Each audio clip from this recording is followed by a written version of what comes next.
Welcome to the Restaurant Relevance podcast, where the goal is to glean operational tactics for restaurants from data-driven research, possibly nerding out along the way. I'm Nathan Jarvis, the host and creator. Welcome to those of you who are listening and watching. In this episode, we're featuring research published in the International Journal of Hospitality Management, entitled Speaking of Allergies, Communication Challenges for Restaurant Staff and Customers. I personally have family who have to be very careful when they eat out, and I've worked with operations in the past to develop ways to handle food allergies and sensitivity. So this is a topic that I really care about. In fact, on other allergy news, the United States just added sesame to the list of allergens that companies have to declare on labels. And honestly, I really appreciate the first line of the abstract here. It's bold and provocative, but I think it's right on. And so the first line reads, managing customer allergies is an essential job task for restaurant workers. And I completely agree. I know there's some people that would disagree with that, but this is key as we have guests in our establishments and take care of them. So let's jump right in. We're fortunate to have two of the authors of this research today. Mr. Timothy Wingate is a PhD candidate of Industrial and Organizational Psychology and a sessional instructor at the University of Calgary in Alberta, Canada. Timothy works in the Organizational Behavior and Interpersonal Influence Lab, where he researches issues related to personnel selection, individual differences, and work performance behaviors. His work is published in several research journals and books listed on his website at tgwingate.com. Welcome. Hi, thanks for having me. Absolutely. We also have joining us Ms. Samantha Jones, who is a PhD candidate of Industrial and Organizational Psychology at the University of Calgary in Alberta, Canada. She belongs to the Individual and Team Performance Lab, where she works to help individuals and teams reach their full potential through team health assessments, peer feedback, and conflict management. Samantha's research interests include employment relationships, stress and well-being in the workplace, and qualitative and dynamic research methodologies. Welcome. Awesome. Thank you so much. Thanks for having us. Absolutely. Welcome to the podcast. Thank you all so much for joining me today. I want to start at the 30,000 foot viewpoint, and let's start with, so in two sentences, would you explain what your study was about and what you found? Yeah, so our study is about what I think about as the game of telephone, where information about allergies is passed from a restaurant customer to staff. That message bounces around amongst staff and in the kitchen, and a food order comes back to the customer. So what we did is we looked at specific instances where restaurant staff dealt with customers that have allergies and food orders that have allergens. So we then used these instances to map out the process of allergy communication, and we identified where and how communication tends to go right or tends to go wrong. Interesting. All right. So the game of telephone, I like that. That's a great analogy for how information on a guest allergy goes from the guest all the way back to the kitchen and back, hopefully or not, resulting in the food being prepared the proper way. All right. So the question for me as I was reading your background is, both of y'all are in psychology, industrial psychology. So why this study? Why restaurants and allergies? I'm curious how you decided on this line of research. Mm-hmm. It's true. A lot of this research is not done by people in psychology. I should say that we specialize in the psychology of work. That's okay. The industrial organizational. Usually if we're just introducing to people that we meet, will often say psychology of work. So that includes things like communication, teamwork, job design. So in a sense, this fits pretty well for us. So we didn't actually have too much hesitation on going down this path. But we weren't researching this area before this study. Both of us were researching different topics in work psychology. So what happened was, a few years ago, I was having lunch with some friends at a restaurant. One of whom has a severe, life-threatening peanut allergy. Actually, Samantha's friends with this friend too. So I was really struck by how this friend disclosed her allergy to the server when she ordered her food. She was very clear, she was detailed, she was assertive. And I remembered it ended with something like, so I'd appreciate if you could do those things and keep me safe. And I remember those words, keep me safe. And at that, the server just straightened right up and seemed like she was deputized, and was really keen to do her best. And so she assured my friend, I'm going to follow through with these specific accommodations that we've discussed, and that she would personally oversee the whole order to make sure that my friend was safe. Wow. So watching this, I thought the whole exchange was fascinating, and it really stuck with me. And I remember that the other people at the table thought more that it was funny than I thought it was interesting. But I started looking into the research and found that there's almost nothing about the verbal and interpersonal sides of allergy management and communication at restaurants. It's all written things, and food labels and food handling, all very important. So the project just took off from there, really. That's awesome. Okay, so it originates with having lunch with some friends. And then Samantha, how did you get involved in the project? Yeah, so right from the get-go, Tim thought that this would be best if it was done from a qualitative approach. So asking open-ended questions to learn more about these experiences, especially because there wasn't a lot of research about verbal communication in this particular context. Okay. So that's where I come in. I'm a qualitative researcher. So early on in the research project, Tim and I talked back and forth about some different approaches and the way the questions could be formed and things like that. And as that sort of escalated and the process went on, I just jumped on board and became part of the project. So helping with a lot of the analysis and helping frame those different types of things and working through our results. Because as I'm sure I'll get into, there was a lot of them. We had a lot of data to work with, and it's hard to make sense of it. So I helped with those different procedures and helped make sense of all of that. And as Tim mentioned, this is also a friend of mine, so I've been in many restaurants with her as well, hearing how she describes her allergy and the different approaches that she takes. So I may have giggled as well that Tim thought it was really interesting, but I think it's interesting as well. Awesome. Sounds like a really neat collaboration, and I'm so happy that y'all did this research. It's so often, guests have experiences, and those experiences should be the foundation for research, and in this case it is. So wonderful. All right, so you already jumped a little bit into what you did, so let's talk about that. It sounds like you surveyed people or used some sort of questionnaire, and you mentioned the words qualitative. So can you go a little bit into, well, what did you do in talking to people, and what were your methods here? Yeah, definitely. So we sent out surveys to both restaurant workers and customers that had food allergies. We didn't necessarily have close-ended questions like people typically think of with the survey. They were open-ended. So asking open-ended questions so that people could describe their own experiences. So for the staff, which was our main sample, so this included people that work in the kitchen and also front-end staff, we use what's called the critical incident technique. So rather than asking questions like, what do you generally do, or what do you tend to believe should happen, we were asking about specific instances where successful and unsuccessful food allergy communication occurred. So you ask someone about a particular event, and you get them to describe in as much detail as they possibly can what happened in that event. And then we ask follow-up questions to further unpack that. So we were interested in asking about the successful and unsuccessful one, because it's sort of like the analogous to plane crashes and how we study what happened with those. You know a plane takes off and it ends up in its destination and everything went great, but that only tells you a part of the story. We really learn about what goes wrong when you look at the plane crashes, the negative side of that.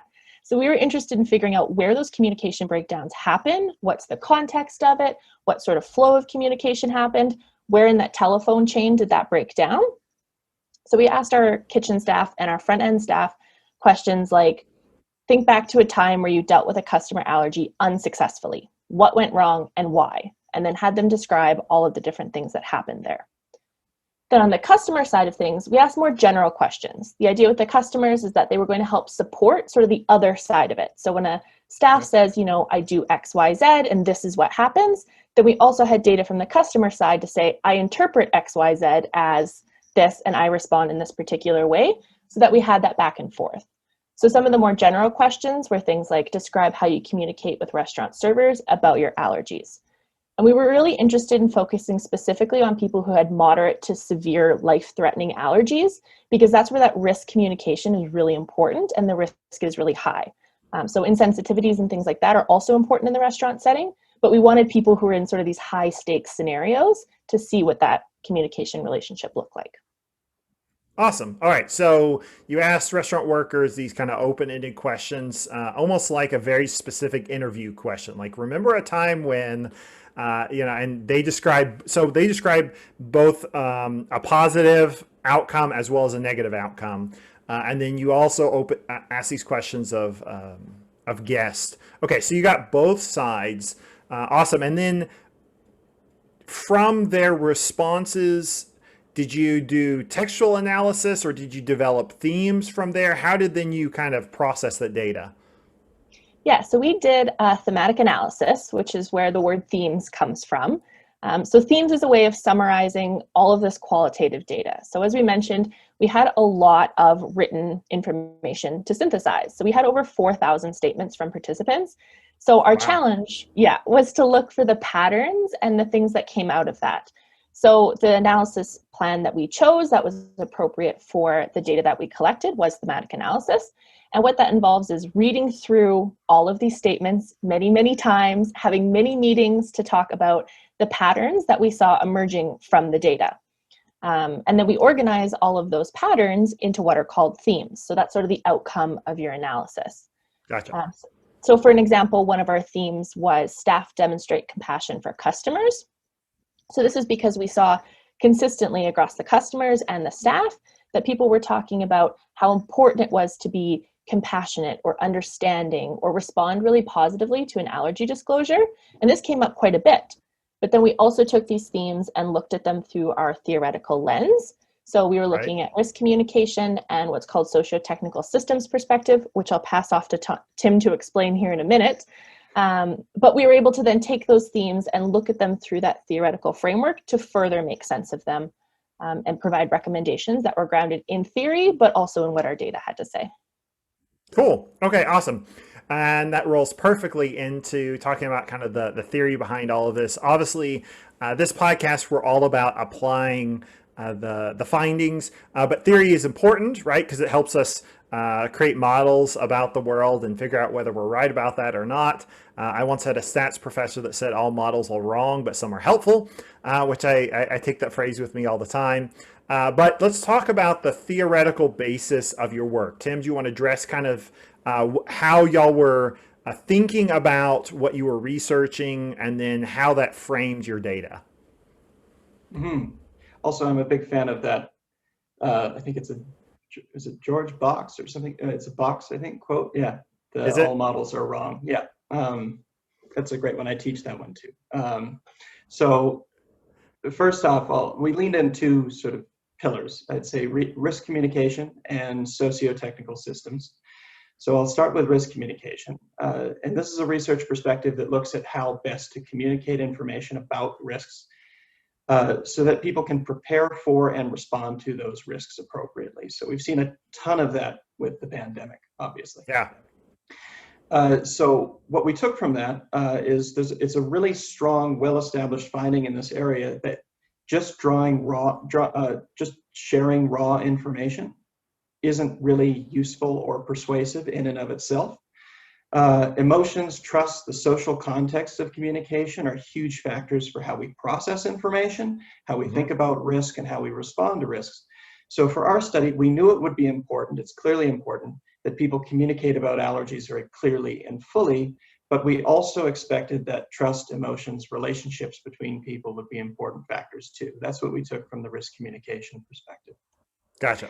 Now, socio-technical systems, I know this one's a mouthful. So this is a perspective on work design, or how we think about, organize, and study different elements of work. So a socio-technical systems perspective says that the best way to think about work is as a system of interdependent people and technology. So interdependence is really the take-home message.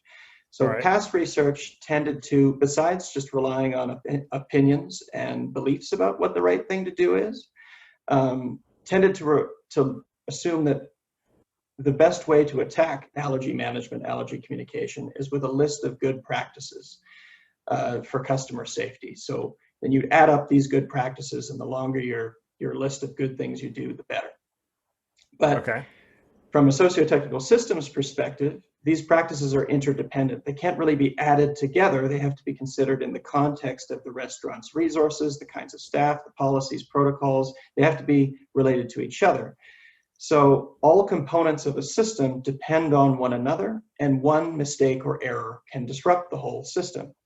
So you could think about, if you do 9 out of 10 things right, you could still fail because that 10th thing was really important. Or if you think about the game of telephone, all it takes is one misunderstanding for the message to be ruined, right? Right.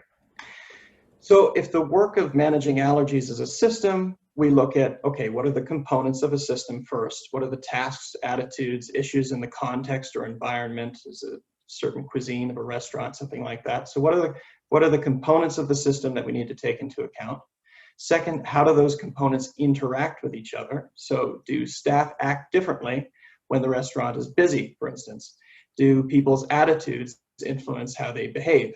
So these aren't separate, they interact with each other. And the third is, in a system, mistakes are inevitable. Errors are going to happen. That's a really strong piece of this research perspective. So the question isn't just how do we limit errors, but when errors inevitably happen, how can we catch them and correct for them, build in redundancies intentionally into the system so that they don't lead to an allergic reaction or any other negative outcome. So these are all things that we consider by drawing from a socio-technical systems perspective.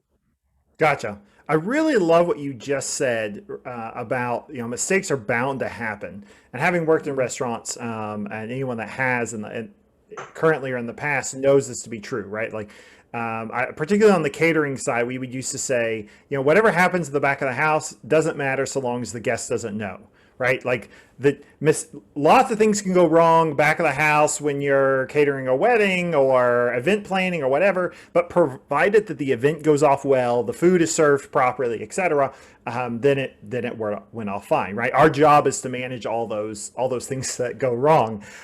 So I love that. So can you? I wasn't planning to go this way, but this is awesome. Can you kind of elaborate more on what your results found with regards to that system and this idea of things will go wrong? How do we build in redundancies and we make sure that we catch the mistakes before they cause some sort of a bad outcome?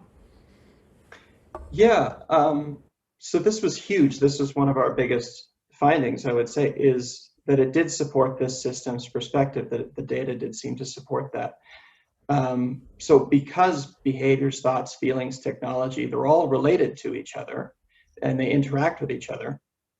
When you're working in a busy restaurant, different things happen.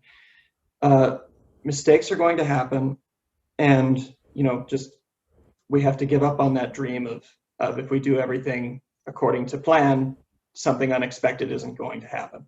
Right. And so, yeah, from this perspective, the idea is assume that mistakes will happen, build in built-in methods to catch and correct those errors as soon as possible, because the further along that error goes, the more it compounds and more likely it is to lead to a greater negative outcome. Right. For the restaurant, the customer, a lot of the negative outcomes we found were wasted food and resources and time and things like this. But sometimes allergic reactions, but sometimes just things that are annoying.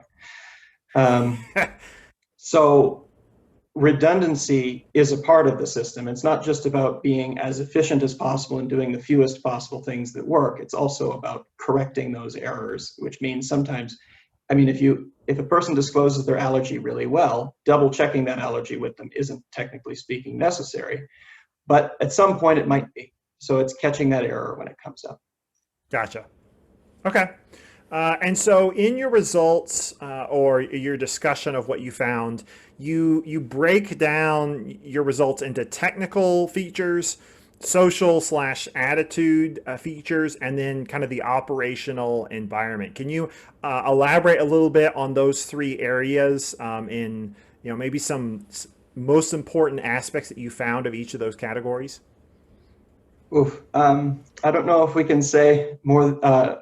If we can list off most important, because there are so many important things across each of those. But so the technical is the technical component. These, by the way, these three general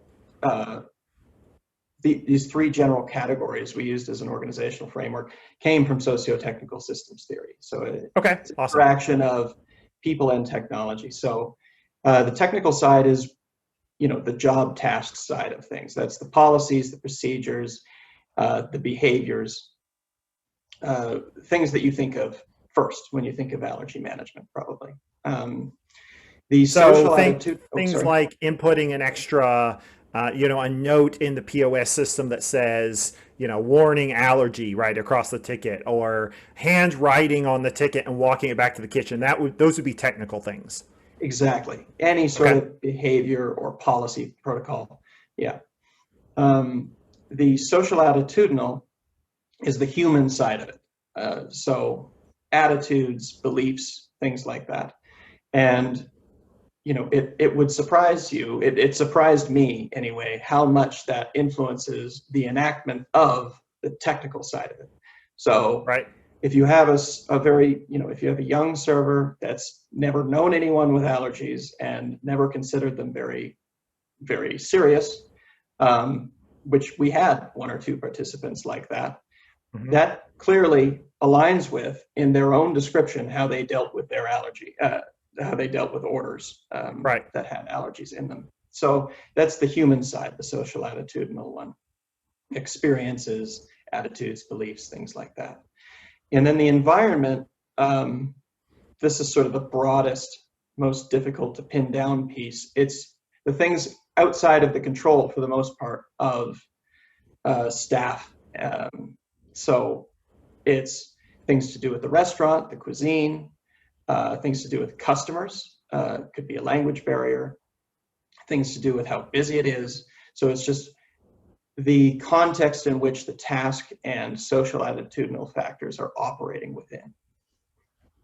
Okay, and so if I'm an operator trying to think about, well, how do I apply some of this, right? Some of those environmental things might be things that if I'm the owner operator, could control, like the arrangement of tables or the flow of the kitchen, the cuisine. But some of those things I wouldn't control, like how busy it's going to be on a night, that sort of thing. And so I'm guessing here, but I'm guessing that means I really want to focus on the first two, the technical side and the social side. That's where I'm going to get the most bang for my buck with regards to managing this process. Well, I would urge against, pitting them against each other. We need to think of it as a system where they interact. So we can anticipate things. We know what it's like sometimes when it's busy. We know certain things about that we can predict and anticipate and do our best to mitigate errors that could happen. So what happens when it gets busy? What do you do? What slides? So this is why we lean away from this checklist of good things to do and more toward like a game plan or a play in a team sport. You want to take into account what are the resources that you have, what are the strengths and weaknesses of your team, and what contingency plans can you put in place for when mistakes or the unexpected, a busy restaurant or a customer that's different than somebody you've dealt before, those kinds of things. So you can plan for some kinds of contingencies. And I think leaving out the environment is a risky move. So it's best to consider, list out all of the things that you can think of in your task, in your social attitudinal, and the environment. What could go right, what could go wrong, and how can we mitigate any errors? Okay, awesome. Yeah, I kind of set you up there. I was hoping you were going to respond that way.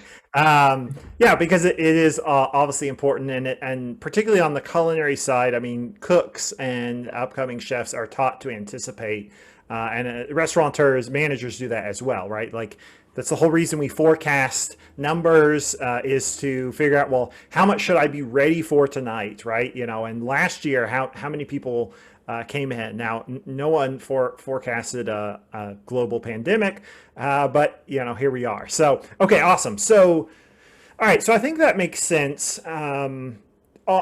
Thinking back to, you made the comment about the ratio of the social attitudinal to technical side. I think that, at least in my mind, makes perfect sense. There's a restaurateur in New York, Danny Meyer, founder of Union Square hospitality group, and he wrote a book called Setting the Table. It's a great book, by the way. If you ever want to learn about the restaurant industry, it's a wonderful book. I use it in some of my classes. But in there, he has this whole chapter on the way he hires people and looks for people. And he has this rule called the 51% rule, that he's looking for people that are 51% emotional side, right? The emotional intelligence, 49% technical. And so just hearing you talk about your results, in the back of my mind, probably from a scientific standpoint, it doesn't line up, but intuitively that lines up with what I've seen in the industry, where how important that emotional intelligence, social side is. So it's nice to see that your research lines up there. All right, so I was reading through your article. One of the things that really jumped out at me, particularly in the literature review, is you talk about this process of risk communication and that, quote unquote, this is about managing customers' trust. Did your research or your findings back that up? And if so, can you talk about that a little bit? Yeah, definitely. So the managing customers' trust part is really about that risk communication perspective.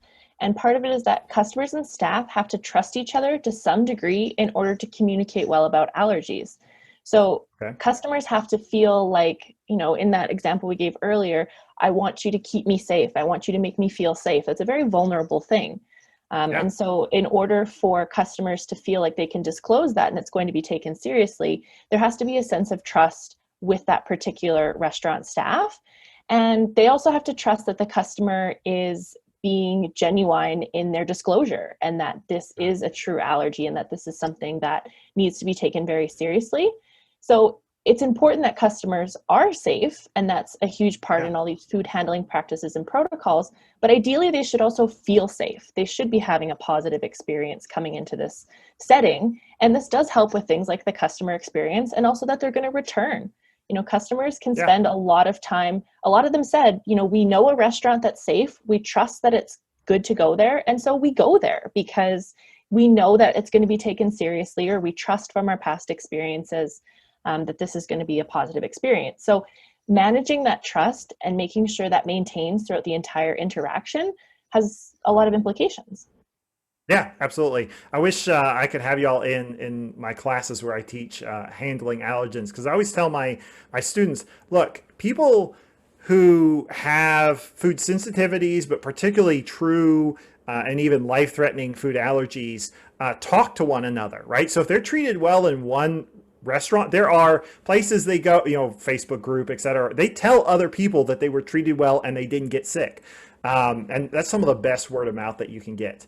And in your research, you talk about, I guess some of the guests that you surveyed talk about ways that they almost test restaurants or find clues as to whether the restaurant and the server is taking it seriously. Elaborate on that a little bit, because I think restaurateurs should pay attention to the fact that guests may even be testing them, quote unquote, to find out if they're going to handle their food properly. Mm-hmm. So yeah, there's definitely things that customers do beforehand. So a lot of allergic customers, they do a lot of research and they sort of know what they're looking for. So this is things like looking at the restaurant's website to see if there's any sort of mentions of allergens or food lists on there. When they come into the restaurant, they'll look for signs that are up around or allergy information on menus. So if there's little symbols or if the ingredients are listed out really clearly. So they start to look for these things, which sort of sets that tone right off the get-go. But then they also make judgments about how conscientious or attentive or serious and compassionate the server seems to be about this particular interaction. So certain things that staff do are things like double checking information on an allergy. So, I'll go check in the kitchen, or I'll go look at the ingredient list, or I'll go talk to my manager, and they go and check that information.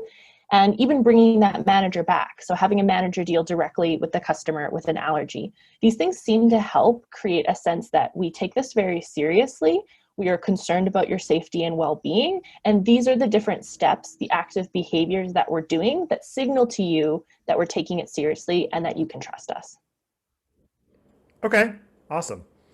Tim, anything you want to add there? I think Samantha handled it very well. Yeah, I would just say this was a a surprising result somewhat for us. So we knew to look out for it. We intentionally came at this from a risk communication perspective, but I personally was very surprised by how much the social attitudinal piece influences customers' trust, how much it influences their behavior, because some customers just won't bother disclosing. Right. Which I'm sure we'll talk about more soon, but just how your server comes off has a huge impact. So just the sheer impact of it seems big for some customers, for sure. Yeah, absolutely. Yeah. So okay, so you emphasize that this really is a process, as we said earlier. That and if you do this right, it provides you multiple opportunities to correct for errors, to check, to confirm, right, so that you can check this. What else did you find? I mean, what else is notable that a restaurant operator really ought to know from what you found? Well, I mean, just before we dig into that, I really want to fire that cannon one more time about the nice thing about our study, I think, is that, as Sam said, it's looking at these specific whole processes of interactions rather than opinions or behaviors, or opinions or beliefs. This is what's new about this study, is when an airplane crashes, we don't, or if we're trying to avoid airplane crashes, we don't ask pilots, what's best to do. We do, that's good. But we also we open the black box and say, okay, what are these behaviors that happened in a crash? So we were looking at these whole processes instead of just general tendencies. Because when you ask people, what should you do, you get the thing that irks them the most, the thing that is top of their mind, not necessarily the thing that actually leads to the problems, the allergic reactions or wasted food or whatever. So, I mean, we could get into the recommendations that we mentioned. Is that something? Yeah, absolutely. I think let's talk about that. Recommendations for, and even, you could phrase this as if you owned a restaurant, right? Or were managing a restaurant, what were things that you would do to set yourself up for success, for positive outcomes rather than these negative outcomes? Mm-hmm. So one of the things that we highlighted in the paper is that different restaurants have different operational environments, right? And different resources, different challenges to contend with. So to some degree, the strategy for managing allergies has to be catered to each restaurant. Right. That said, we'd want to try to hit the basics that we highlight in our paper. So there's a few overall ones. One is to get servers to ask customers about allergies when the servers introduce themselves. So for example, I might say, hello, I'm Tim, I'll be your server. Any allergies I should know about? So the reason is servers have a lot more conversations with customers than customers have with servers. And they're able to build that habit a lot more easily.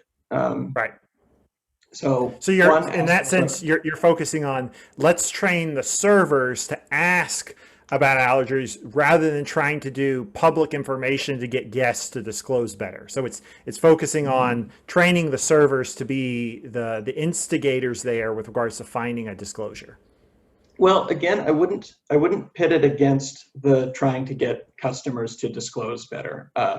These work well together. If we want to hit it multiple times, if we can, any strategy that works. So. And also, I should say, we're not the first researchers to suggest this. In this area, this is a pretty well-established suggestion. We just claim we actually saw this with reference to instances of allergy management rather than lots of food experts and staff believe that this is a good thing to do. Understood. Yeah, so it's not a moral or a responsibility thing. In fact, both customers and staff, we asked about this, overwhelmingly agree it's the customer's responsibility to disclose. But interesting. Yeah, ours is just a pragmatic suggestion. Maybe the best way to reduce errors, to reduce allergic reactions, because the most dangerous spot is that first disclosure, because Right. sometimes disclosure doesn't happen, or it doesn't happen very fully. The most practical way to reduce that is to have servers ask customers, because they're more likely to be able to build that into their habit. And that will, as Sam said, the social component is huge. Signal that they care, signal that they want to know that information. And it's a safety against forgetting or any other reticence to disclose. Gotcha. So okay. that's a big one. Number two would be integrating a protocol of double checks as often as we can in the process. So we highlight 4 key points in our paper. So after the customer orders, while you're still at the table with them as the server, so I might say, and to confirm you have an allergy to shellfish, I'm going to let the chef know, and we're going to make X and Y accommodations. Does that sound good to you? So we recommend that in the double checks, having the customer verbally agree, okay, that sounds good. And for each double check, that sort of back and forth. So then the kitchen staff to the serving staff, when the order goes into the kitchen, double checking with the serving staff, and then serving staff can double check with the kitchen again when picking up the food. And then when delivering to the customer, this is what we did. Does that sound good? Of course, it might not be feasible to do all of these, but any that you can integrate is better than Understood. none. Okay. And then if it makes sense, our third one is, have a manager or chef or a senior staff member speak directly to the customer about the allergy and any accommodations, and just generally reduce the number of people involved so that you simplify that game of telephone. The more people involved, the more likely it is for the message to get lost or misrepresented or miscommunicated in some way. Yeah. I'd say again, each restaurant is different. So maybe you deal with a language barrier or a particularly tricky cuisine. So you have to consider, of these basics, what can you do? It seems pretty simple to integrate in asking customers whether they have allergies at first meeting. Right. But double checking, I could see how that could get onerous. But is there a certain place where you could integrate that into your system? And can you have the chef speak to each individual customer? So what can you do? Right. And then what are your specific challenges and what can you do about those? And of course, our study is about verbal communication, but that by no means means we're against written communication strategies or anything like that. So there's nothing wrong with and looking into that, having allergy fact sheets, having a list or full breakdown of all ingredients in each dish that you can show to customers. Right. Those things are all really, really good. Okay. And then I think you also mentioned on the more social, attitudinal side, somewhere in your conclusion, you talk about finding a way to increase the empathy and compassion of your staff by possibly asking them to share stories of people that they know that have allergies, find some way for them to relate to guests. Yeah, so we don't want to overemphasize that one too much, and I think we say in the paper, although this is a point for future research to look at. The reason that we thought that we came up with that hypothesis, that idea that might work, is that staff members that seem especially confident and competent about managing allergies disproportionately either have an allergy or know someone close to them that has an allergy, or have heard stories of someone's allergy having a reaction, something like that. And people that have had a lot of difficulty disproportionately don't have any of that experience. So it's just an idea that it seems that there's definitely a relationship between compassion and the effectiveness of managing the allergies. Gotcha. And so how can we build on that? So just for now, we'll say it's important to consider it. It's important to think about the empathy and compassion component. All right, definitely an area for future research. Mm-hmm. Awesome. All right, so anything else you want to add here?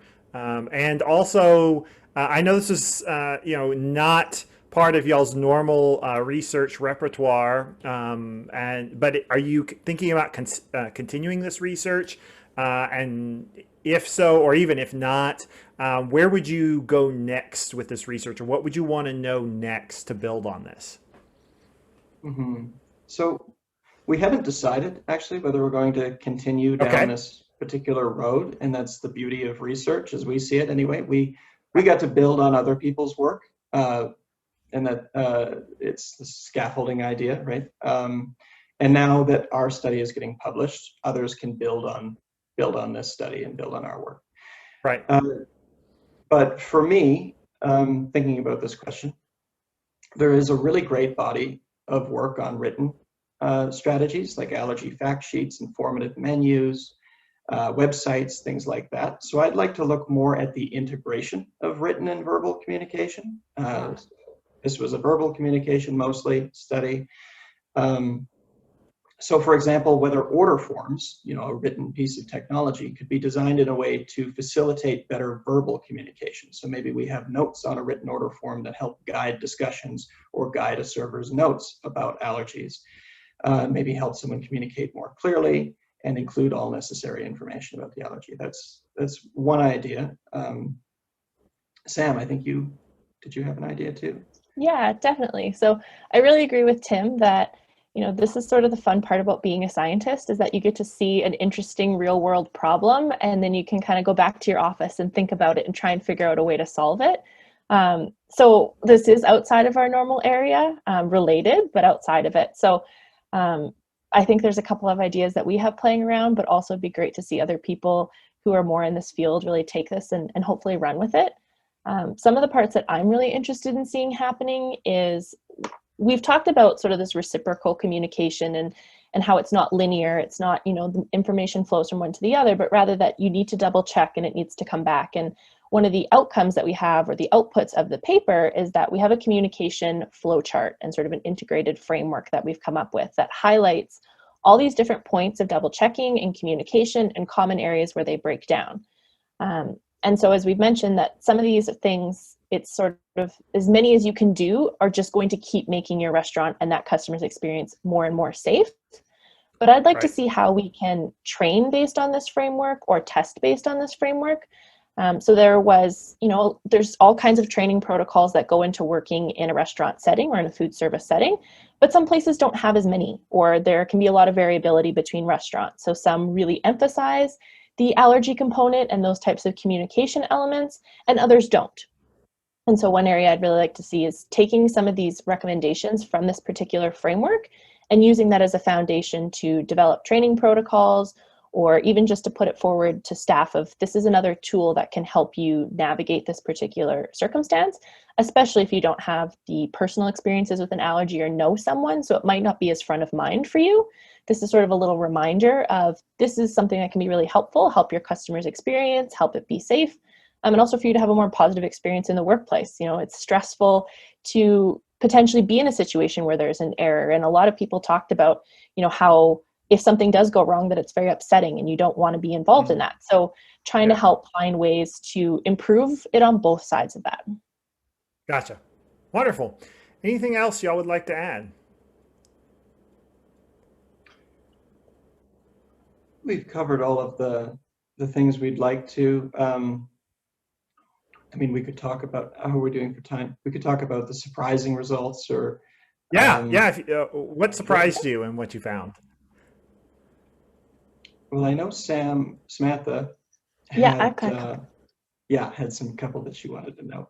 All right, go for it, Samantha. Yeah, so there was a few surprising results for us, because there was very little research about the verbal communication side of it. There's a lot on that written, but not so much on this verbal communication side. We weren't really sure what to expect. But one of the biggest things I think that stood out to me was sort of this combination between allergic customers either not having a specific protocol or forgetting to disclose, or choosing not to disclose, or sort of evaluating the risk of the situation. And that was really interesting because, everyone again agrees that customers should be disclosing their allergies as well as the staff asking about them. But it seems that a lot of customers, either they don't eat out very often, so maybe they're not as practiced at their verbal communication, they don't have a specific protocol that they typically go towards, or also that they're evaluating the situation and trying to sort of calculate what type of risk they're putting themselves in. And so people are surprisingly sensitive to how busy a server is and how compassionate they seem. So we've kind of talked about that a little bit, but they will take that information and interpret how risky they think the situation is, how seriously that person might take their allergy, what's the likelihood that the information might not make it back to the kitchen in the same way, that they might forget, or things happen in that way. And so customers will either, take a risk and order something on the menu that they think, okay, normally a typical recipe of this never comes into contact with this, so I'll take that risk. Or, they might not disclose their allergies fully. So there was a lot of really interesting of that socio-emotional side of how receptive customers were to how servers interacted with them and what they witnessed in the restaurant. And, fair or not, it is another one of those ways where if staff ask about an allergy right off the get-go, that does signal that despite everything else going on in the environment, that we care about this, we're going to take this seriously, and we're going to do the best that we can to keep a customer safe, which can help ease some of these interpretations or that risk management side from the customer. Right. That was really interesting. I think Tim Definitely had another one too. Oh yeah, go ahead, Tim. Oh yeah, no, one thing that we talk about amongst each other, just because it's so interesting. It wasn't a major finding, but we had enough people talk about it that we still consider it a minor finding. Is what we discuss as amongst each other allergy fakers. Yes. And so a few customers and a few staff, not a large proportion of our sample, so I don't want to overstate that, complained about people that say they have an allergy, but they actually only have a preference. Right. Often this comes out because they then order something and, their cards are shown. Right. So this undermines a general sense of trust between the staff and the customers we saw. This, again, that's the environment component. Yeah. Because staff then have doubts about, is this a real allergy or not? And customers then have doubts, is the staff member going to believe me? And this is especially bad for people that don't have a peanut allergy, that have some allergy that's not standard, that a staff member hasn't heard before. Gotcha. So you can see how allergy fakers sort of muddy the waters of allergy communication and just make it more difficult for everybody. Yeah, that's interesting you bring that up. I mean, certainly back of the house, because that's primarily my experience, but I know people talk about front of the house as well. This is talked about all the time, right? And I tell my students when I'm teaching them is you need to treat any allergy disclosure as if it's a true allergy, regardless of whether someone's faking or not, right? Because you have to assume that it is. And yes, there will be some people that it's just a preference, and as you alluded to, right? And then that there will occasionally be that guest that later on then orders something that is very clearly containing the allergy that they supposedly had, right? But it's just we just have to honor what they've disclosed as best as we can. That's interesting. I'd look forward to seeing if y'all decide to study that area more, kind of what comes out of that, because I can see it plays on both sides of the equation and influences both the staff as well as the guests. Yeah. So, I mean, unless there's any other questions, we can just sort of list off the recommendations one more time with the reasons for why, if that helps. Yeah. So, recapping from my side, if I were running a restaurant, definitely as part of building this process, sounds like I should definitely have my servers, programmed, trained to ask about allergies, right? To prompt a disclosure, to create some sort of standard protocol for double checking with the guests at the time, as well as kind of along the way. Trying, if possible, to limit the number of staff involved in the process and possibly getting a manager or a chef in there. And I won't make it a major recommendation, but obviously there's some sort of compassion piece in there that hopefully further research will tease out for us. So just in terms of the mechanisms there, that having servers ask about allergies, that's to head off the forgetfulness or the reticence to speak up. As Sam said, some of them are really sensitive to that. Right. And double checking is really about something's gone wrong if a double check works, right? It's about catching an error and correcting that error as soon as possible before it leads to a negative outcome. And then limiting number of staff is simplifying that game of telephone. The less people involved that have to pass a message along, the less likely the message will become inaccurate, get confused, or forgotten.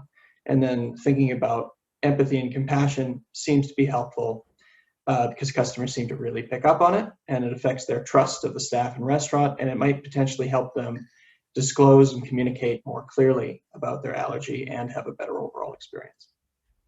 Wonderful. But again, those are just our suggested starting points. Verbal communication should also really consider written communication strategies alongside those, and safe food handling, of course.